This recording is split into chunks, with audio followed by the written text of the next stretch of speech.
Hey guys, welcome back to the Gloria Living channel. My name's Hannah. Today we are so happy that you're with us today. We're going to do something fun. We're going to be baking today. This is our first video really doing stuff in the kitchen with what our garden has produced. So we are going to be making zucchini bread today, and not just any zucchini bread recipe, but my mother's zucchini bread recipe. And we're going to make that because this is the zucchini bread that I grew up on and loved. And I want to share it with you today and hopefully just spark some new ways to mix up an old recipe and use those zucchinis that undoubtedly you are wondering, what in the world can I do with these?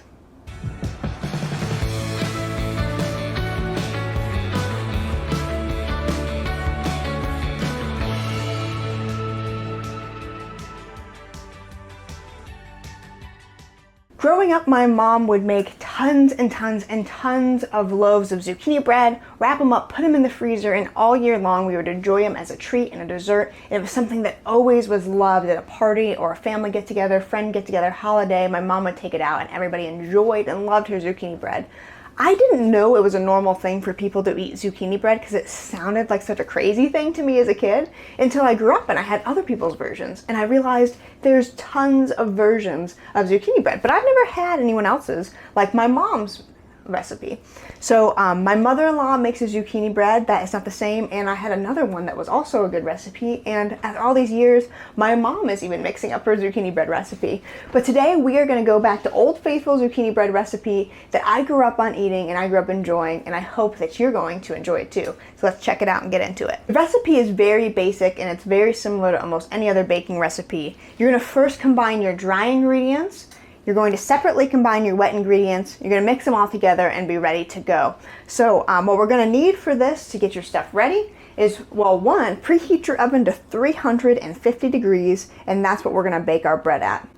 Then we're going to, this recipe is going to make 2 loaves of zucchini bread. So we have our pie pans here. I like, even though I have non-stick ones, I like to line them with parchment paper because it makes them easier to just pull out. I have the hardest time not getting bread to stick in pans. So that's a life lesson for another day for me. But for now, I use, some type of paper to line the inside of my bread loaves. So then when we get to our dry ingredients, we're going to use flour, and we are going to have baking soda, baking powder, salt, and cinnamon. And I'm going to tell you all the amounts as we go. So let's get it. Before we get into it, I'll tell you one thing that I think makes my mom's recipe special that I haven't had in other recipes, and that's that she puts chocolate in hers. She puts miniature chocolate chips in her zucchini bread, and it makes it so good. She puts a lot of chocolate in hers, and my mom loves chocolate, and I am with her on that. The original recipe written down calls for walnuts, but my dad didn't like walnuts, my husband doesn't like walnuts, so we just skip them and do it out with chocolate. I think you're missing out if you don't like nuts in your desserts, but whatever, we love the chocolate too, and chocolate is a great substitute for a nut as far as taste goes. We enjoy it heavily. So let's get into this. Let's start mixing our dry ingredients together, and that'll be our first step. Okay, so our first ingredient is going to be flour. This recipe calls for 3 cups of flour. This is an all-purpose flour. Whatever your preferences of our flour, I'm sure you could mix up this recipe and really experiment with it. This is just kind of a run-of-the-mill all-purpose flour in my container here. And so we're going to put in 3 cups of flour. The next part of our dry ingredients is we are going to add salt. This called for 1 teaspoon of salt. I know some people don't like putting salt in desserts. Me and my husband really like it, and we think it kind of needs it. Some people are very sensitive to that, so they don't like it as much. We really enjoy it. So that calls for 1 teaspoon of salt. I'm sure you could adjust that to your taste, but for us that is certainly plenty, and I'm sure some people would even maybe want less. But we add the salt, 1 teaspoon of salt, and then also 1 teaspoon of baking soda. 1 teaspoon of baking soda. So I'll add that. And then 1/4 of a teaspoon of baking powder. You do not want to mix these up. If you have been baking for any amount of time, I would guess that you have before as well. So it's important to not mix up the baking soda and the baking powder when they're both in one recipe. So yeah, make sure you get that correct. Our last ingredient for the dry ingredients is our 3 tablespoons of cinnamon. Mix these together. My mom, growing up, she got cinnamon from a local spice store where we grew up in the north, and it was this cute little town, and it was an awesome spice store, and I loved going in there, and they had like chocolate covered pretzels and chocolate covered raisins, and that man has since retired and sold his business, but it was awesome growing it, and I loved it, loved it, loved it. My cinnamon is just regular from the store, but like a big box store or whatever, but hers was just so special. I wish I could just have some of that cinnamon for my desserts as well. Okay, so next to do, we're gonna set our dry ingredients aside, and we're gonna move on to our wet ingredients. So the next one are the eggs. I already cracked these eggs. We need 3 eggs into our bowl here, into a separate bowl, and we're gonna whisk these eggs until they are light. I'm just gonna do this by hand today. You can certainly do this in your KitchenAid mixer. I just did it by hand because I just thought it'd be easier as far as my setup in my kitchen and videoing to show you by hand, and it's really not that hard to do this by hand. Next, we are going to mix in the sugar. Once again, you can always adjust these things for your taste. This original recipe calls for 2 cups of sugar. So if you wanted less, then you could definitely lessen that and adjust it and experiment. But we're gonna stick with the original recipe and add 2 cups of sugar. Baking is so scientific, and so if you like to experiment, it is a great place to do that and hopefully end up with something really fun to eat afterwards.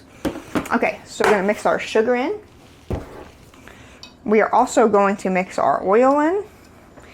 Our oil goes for 1 cup of oil, so we're gonna put in our oil.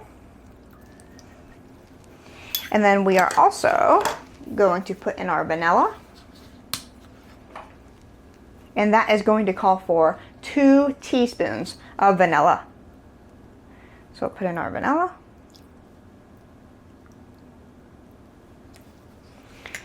And we'll mix this in a little bit before we add in our final, well, not so final, but close to final and most important ingredient, which is our zucchini. So we are going to use the biggest zucchini that I have in my kitchen. We're going to use this because this thing's going to be full of giant seeds, and this is the best way you can do it. It's something that needs it to be shredded up.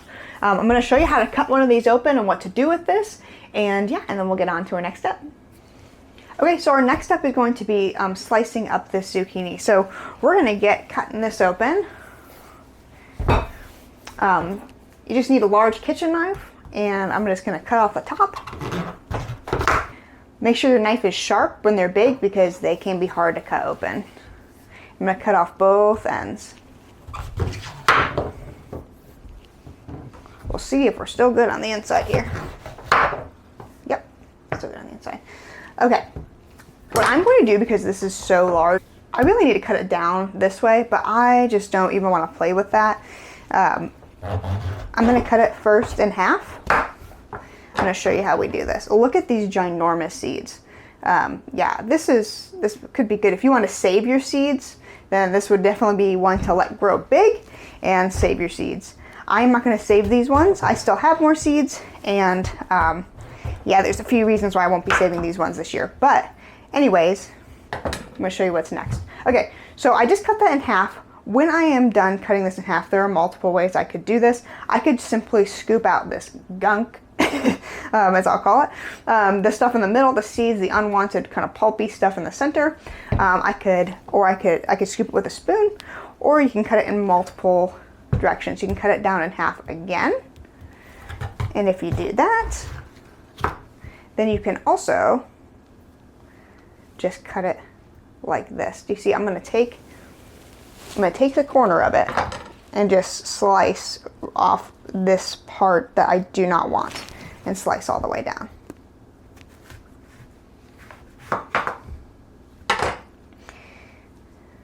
I ended up getting a spoon just in case I need that to scoop out, and I also ended up getting a bowl to get all my leftovers to throw into our compost area. Yeah, and so I'm just going to take this and scrape this a little bit. It's soft. It's if you've ever carved a pumpkin, this will be reminiscent of that. All right, and there you go. And that is going to leave me with a nice clean section of zucchini. Some of this you might want to take the skin off, and some of it you don't have to. If you leave it in there, what you're going to find is just kind of pretty green specks in there. I have not found that if it's too big, it's too tough, but we'll find out. This was a very large zucchini, so hopefully that won't change the texture of the bread. We're gonna give it a shot. It's less work instead of peeling it. You can peel it if you want to. It's really just your preference, but it'll give it a pretty color on the inside of the bread. Just those little tiny green specks, and so yeah, that'll be great. And then I'm going to cut this in one more smaller piece because I am going to put this in my food processor. That's just going to make it faster. If you don't have a food processor, just shred it with a cheese shredder. It'll be fine. It'll take you a little bit longer, but it's not really that big of a deal, and it won't be that hard of a task. So let's cut up the rest of this zucchini and see what we get here.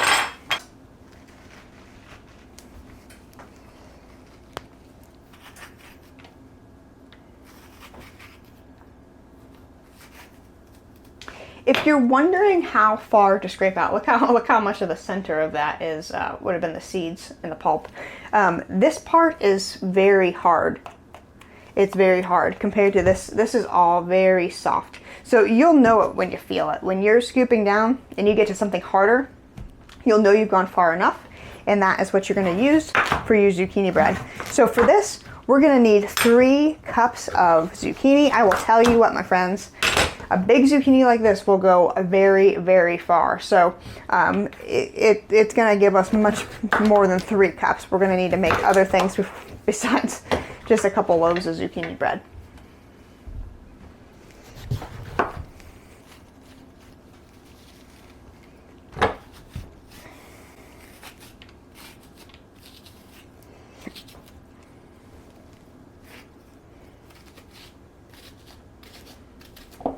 You really, really want to get out the seeds of this, because the seeds, even if you put it through a food processor, you'll get chunks of seed, and you do not want that. There are certain steps you can skip on things like this, and that is not one of them.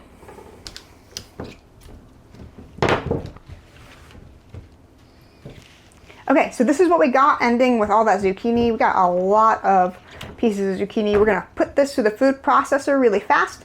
We're gonna come back, mix it in with our wet ingredients, and we'll show you what's next. Okay guys, so we've got a few more steps here. I didn't even finish shredding all the zucchini because there are multiple pieces still over there on the counter, and it filled the food processor. There's an attachment for a KitchenAid mixer that is a food processor, so you can just go into as large of a bowl as you want if you're processing stuff. That's amazing. That's really cool. I just have this, and this works fine for me for the season of life I'm in, but geez, that's a pretty cool tool thinking about it right now. So, okay, this is going to be 3 cups of zucchini. So this is, even right now, more than 3 cups of shredded zucchini that I got out of this one zucchini. This is why you really need to have really good recipes for zucchini, because if you grow any zucchini, you are going to be overrun with it. That's why I recommend it for new gardeners, because it's a great way to boost your confidence by having success with growing something. So we're going to set that off to the side, and we'll figure out something else for that, whether it's more loaves or whether it's just some type of different food item here. And we are going to mix this all together. So this, once again, just a reminder, it is our eggs, our sugar, our oil, and our vanilla, and we're mixing all the wet together. After that, we are going to mix our wet ingredients into our dry ingredients. Over here, we've got our mixed flour, salt, baking soda, baking powder, and our cinnamon. We are going to mix our bowl in. Guys, if you see my table, it is a mess. I am just a messy cook and baker. I like to clean as I go when I can, but for right now, here we are. So I have to wear an apron. Okay, so we're gonna mix this all together.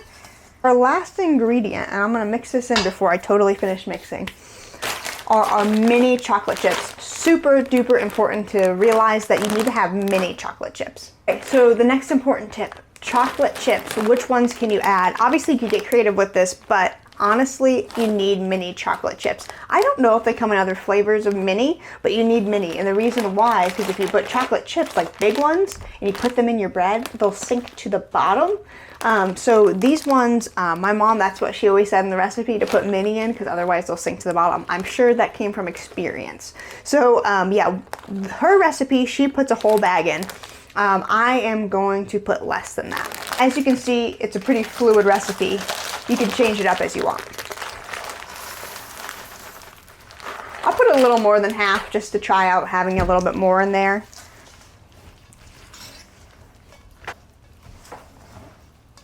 I'm gonna finish mixing this with a spatula because the whisk was getting all sorts of clogged up. Probably what I should have been doing once I started the chocolate chips and the zucchini. We'll finish mixing that up, and once we're all set and once this is all thoroughly mixed through and combined, we will put it into our bread pans. Okay, so as I mentioned earlier, even though I have nonstick pans, I still use parchment paper. I had some parchment paper from a project yesterday, and so I am going to reuse it today. What I do is I cut it,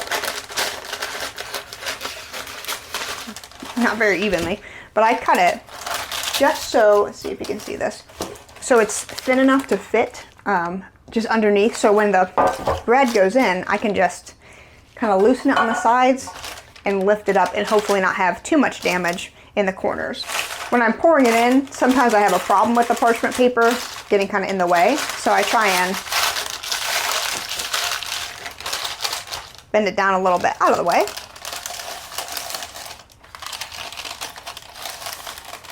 Okay, and then since this makes 2 loaves, I'm just going to split the batter evenly between the 2 baking pans.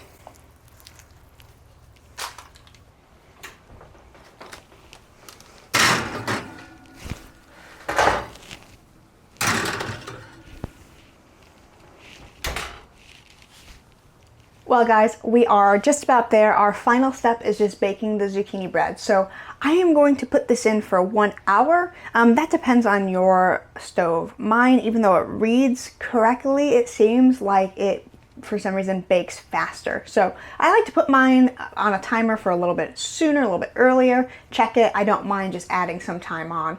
But the recipe calls for this to bake for 1 hour. So we're gonna put it on for that and bake it. And yeah, and then our zucchini bread will be done and we'll show you what our final results are.